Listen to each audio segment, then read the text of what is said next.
eta, bueno, bentsan esartu nintzen taldean 19 urterekin. 30 urte azkat, ez? Eta, bueno, urteek erakuste dizute, ez? Daudela etapa ezberdinak, zuek ere biziko dituzue, etapa ezberdinak eta ari zarete. Fase ezberdinak biziten, eta, bueno, gure kasuan, ja ikusi dugu egin alden guztia talde honetan egina zegoela, eta beste gauza batzuei ekiteko, momentu aldu dela, orduan duela aste dute esaten dago. Pena handiakin, baino aldi beren oso harro.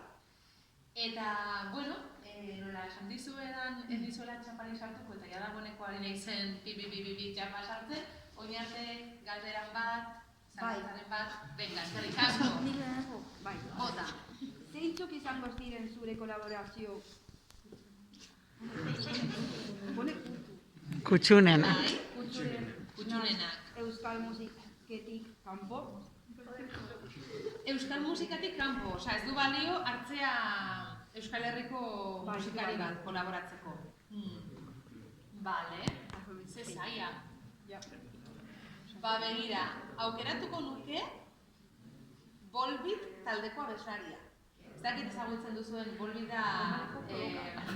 Eske, igual eman dezake, askotan hau esaten dudanean, jendeako iratzen hau pixka como... No te pega, ez? Baina niri normalean entzuteko behintzat ez dut gustoko musika hola dantzagarria.